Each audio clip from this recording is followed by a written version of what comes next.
আহ, ইমন ভাই লাগছে তো আমার, ছাড়ুন। নরম তুলতুলে গালগুলোকে শক্ত পোষণ হাত দিয়ে চেপে ধরেছে এক যুবক। তোকে কতবার বলছি তুই আমার সামনে শাড়ি পরে সাজুগুজু করে আসবি না, কথা কানে যায় না? লাল টুকটুকে শাড়ি, 2 হাত ভর্তি রেশমি চুড়ি, চুলগুলো হাঁটু অব্দি, মুখে হালকা মেকআপ, চোখ দুটোতে হালকা কাজল, ঠোঁট জোড়ায় লাল লিপস্টিক।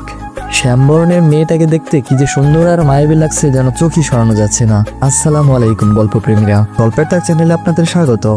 আমরা আপনাদের জন্য নিয়ে এসেছি একটি নতুন রোমান্টিক গল্পের সিরিজ, তুই আমার শক্তি। আশা করি গল্পটি আপনাদের খুবই ভালো লাগবে, তাই সবগুলো পর্ব শুনতে চ্যানেলটি সাবস্ক্রাইব করুন। আর যারা টিকটক এবং ফেসবুক থেকে দেখতেছেন তারা ফলো করে রাখেন, তাহলে কোনো পর্বই মিস হবে না। তো চলুন গল্পে ফিরে যাওয়া যাক। ভাইয়া, সবাই শাড়ি পরছে তাই আমিও পরছি। বড় আম্মু বলল আপনাকে কফি দিয়ে আসতে, তাই আমি আপনার জন্য কফি নিয়ে আসছি। না হলে আমার শখ নাই আপনার রুমে আসার। মুখ থেকে হাত সরাতে সরাতে কথাগুলো বলে সামিরা। আমার সামনে আর কোনোদিন এরকম পেতনি সাজে আসবি না, এখন যা আমার রুম থেকে। কিছুটা ধমকের সুরে কথাগুলো বলেই ইমন আহমেদ ভয়ে গুটি গুটি পায়ে রুম থেকে বের হলো সামিরা ঠিকই, কিন্তু সাথে এক গাদা গালি দিল মনে মন। আর যুবকটি সামিরার যাওয়ার পানে এক দৃষ্টিতে তাকিয়ে রইল। ইমন আহমেদকে মায়ায় ফেলার জন্য তোর ভুলে ফেলা মায়া মুখটাই যথেষ্ট, মনে মনে বলল ইমন। ঢাকার গুলশানে অবস্থিত এক বিশাল বাড়ি, নাম তার আহমেদ মঞ্জিল। 2 তলা বিশিষ্ট এই বাড়িটি বাইরে থেকে দেখতে যেমন সুন্দর, ভেতরে ঠিক আরো বেশি সুন্দর। এই বাড়িতে রয়েছে একটা বিশাল বাগান, সেখানে রয়েছে সব রকম ফুল। আহমেদ মঞ্জিলকে আকর্ষণীয় করার জন্য এটি একটি অন্যতম অংশ। আহমেদ মঞ্জিলের 2 কর্তা, বড় কর্তা রাফসান আহমেদ, তার স্ত্রী নাওমি আহমেদ, আর ছোট কর্তা মেহরাব আহমেদ আর তার স্ত্রী আবিরা চৌধুরী। বড় কর্তার 2 সন্তান, এক ছেলের নাম ইমন আহমেদ, 6 ফুট লম্বা, শক্তপুক্ত শরীর, চোখের মণিগুলো কফিন কালারের, ত্বক ফর্সা, ঠোঁট জোড়া গোলাপি, মুখে হালকা দাড়ি, দেখতে কোনো নায়কের চেয়ে কম নয়। আর তার ব্যক্তিত্ব সবাইকে তার প্রতি আকৃষ্ট করে।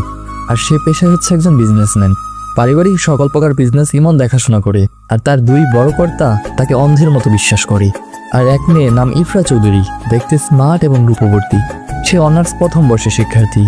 আর ছোট কর্তার 2 মেয়ে, বড় মেয়ের নাম সামির আহমেদ, দেখতে শ্যামবর্ণ, চোখ দুটো টানা টানা, ঠোঁট জোড়া গোলাপি।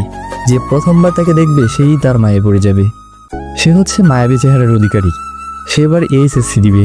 আর ছোট মেয়ের নাম তানিয়া হোসাইন, সে এবার 9ম শ্রেণীতে পড়ে। ইমনের মা নাওমি আহমেদ সামিরাকে একা একা বিড়বিড় করে দেখতে বলল, কি মা এইভাবে বিড়বিড় করে কি বলছিস? সামিরা, কাকে? আর তোমার ছেলেকে, সে আমাকে বকছে।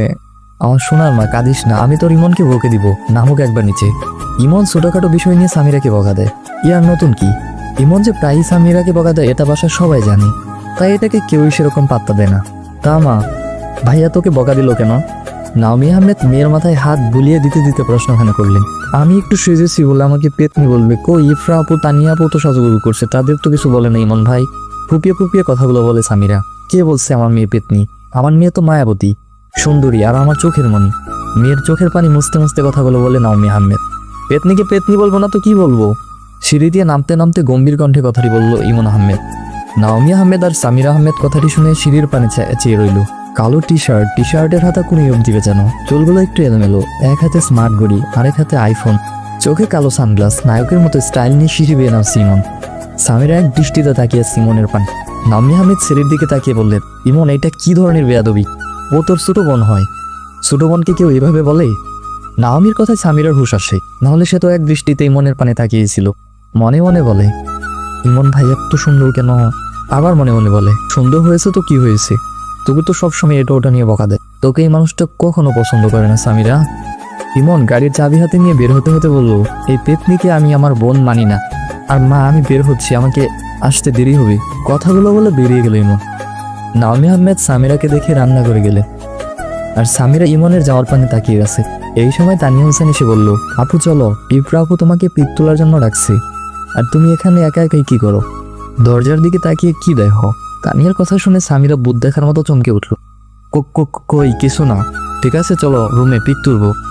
চারদিকে অন্ধকার হয়ে আসছে, তাই রুমে তুলবো, চলো যাই। তারপর সামিরা আর তানিয়া চলে গেল ইফরা চৌধুরীর রুমে পিক তোলার জন্য। রাত 10টা, সবাই রাতের খাবার খাওয়ার জন্য ডাইনিং রুমে বসে আছে। 2 বড় কর্তা বসছেন, তানিয়া আর ইফরা আগেই বসে আছে। পরে সামিরা এসে বসলো। বাড়ির কাজের মহিলারা রান্নাঘর থেকে খাবার নিয়ে আসছেন। এর মধ্যে রাফসান আহমেদ বললেন, কি ব্যাপার, ইমন কই? ও খাবার খেতে আসবে না? নাওমি আহমেদ স্বামীকে খাবার পরিবেশন করতে করতে বললেন, ও তো বাইরে গেছে। আসতে দেরি হবে বলল। দেরি হবে মানে কোথায় গেছে? কিছুটা রাগী গলায় বললেন রাসেল আহমেদ। পাশ থেকে মেহরাব আহমেদ বললেন, ভাইয়া বাদ দেন, ছেলেটা এমনি ব্যবসার জন্য সময় পায় না, এখন একটু সময় পেয়েছে তাই হয়তো বাইরে গেছে। বাবার মুখে এমন কথা শুনে কিছুটা চমকে যায় সামিরা, কারণ সে যে মানুষটাকে পছন্দ করতে পারে না তার হয়ে তার বাবা কথা বলছে। এর মাঝে আবিরা চৌধুরী বললেন, চিন্তা করবেন না ভাইজান, আমি ইমনের জন্য খাবার বেড়ে রাখবো। সবাই খাওয়া শেষ করে যার যার রুমে চলে গেল। সামিরা রুমে এসে বিকেলে পরা শাড়িটা গুছিয়ে রাখলো, তারপর লাইট অফ করে শুয়ে পড়লো। রাত 12টা। বাসায় আসলো ইমন। প্রথমে নিজের রুমে গিয়ে শাওয়ার নেয় সে, তারপর নিচে এসে খাওয়ার জন্য রেডি হয়, তারপর খেয়ে দিয়ে রুমে চলে যায়। রুমে গিয়ে ল্যাপটপ নিয়ে কিছুক্ষণ কাজ করে শুয়ে পড়ে। সকাল 4টা। সবাই নাস্তা করার জন্য বসেছে, কিন্তু একজন এখনও ওঠেনি। বাড়ির বড় কর্তা রাফসান আহমেদ বললেন, কি ব্যাপার, আমার মেজো মামুনি কই? মেহরাব আহমেদ বললেন, হ্যাঁ আমি তো খেয়াল করিনি, সামিরা কই? ইমন সব দেখছে কিন্তু কিছুই বলছে না মুখে। বাড়ির মহিলারা খাবার পরিবেশন করছেন, এর মধ্যে আবিরা চৌধুরী বললেন, কি যে করি মেয়েটাকে নিয়ে, বারবার বলি তাড়াতাড়ি উঠো, খেয়ে কোচিংয়ে যেতে পারবি না, না হলে। কিন্তু কে শোনে কার কথা? তার কথা শেষ হতে না হতে সামিরা হঠাৎ দৌড়ে সিঁড়ি বেয়ে নেমে এলো। সবাই চমকে উঠলো, কিন্তু ইমন এক মনে খাচ্ছে আর ফোন দেখছে। সামিরা ডাইনিং টেবিলের কাছে এসে একটা ব্রেড নিয়ে তাতে জেলি লাগিয়ে খাওয়া শুরু করে। খুবই তাড়াহুড়ো করে খাচ্ছিল সামিরা। মেহরাব আহমেদ বললেন, আহ মা, আস্তে খাও, বসে খাও। সামিরা খেতে খেতে বলল, আব্বু এমনি দেরি হয়ে গেছে, আর তার উপর এতটা রাস্তা কেমনে যাব? আবিরা চৌধুরী রেগে গেলেন, বললেন, আমি তো আগেই বলছিলাম এই মেয়ে কখনো ভালো হবে না, প্রতিদিন না খেয়ে কোচিংয়ে যায়। পাশ থেকে নাওমি আহমেদ বললেন, আচ্ছা ঠিক আছে, ছোট মানুষ বুঝে না। আর ইমন বাবা, তুই একটু সামিরাকে দিয়ে আসিস তো। বড় আম্মুর মুখে এমন কথা শুনে সামিরা চোখ বড় করে তাকিয়ে থাকে, আর মনে মনে বলি, এরকম বাঘের পাল্লায় ফেললে বড় আম্মু। ইমন যেন কিছুই শুনেনি, এমন ভাব করে বসে আছে। সামিরা তাড়াতাড়ি বলে উঠলো, আমি একাই যেতে পারবো, রাস্তায় আমার জন্য লিসা অপেক্ষা করছে। ইমন উঠে দাঁড়িয়ে বলল, আমি গাড়ি নিয়ে বের হচ্ছি, তানিয়া আর তুই তাড়াতাড়ি আয়, আগে তোকে কোচিংয়ে দেবো, তারপর তানিয়াকে স্কুলে। কথা বলে হনিয়ে চলে গেল ইমন। সামিরা আর তানিয়া তার পেছনে ছুটল। গাড়ির সামনে এসে তানিয়াকে নিয়ে পিছনের সিটে বসতে গেল সামিরা, কিন্তু ইমন কর্কশ গলায় বলল, আমাকে দেখি কি তোর ড্রাইভার মনে হয়? সামনে এসে বস। সামিরা বয় ড্রাইভিং সিটের পাশের সিটে বসে।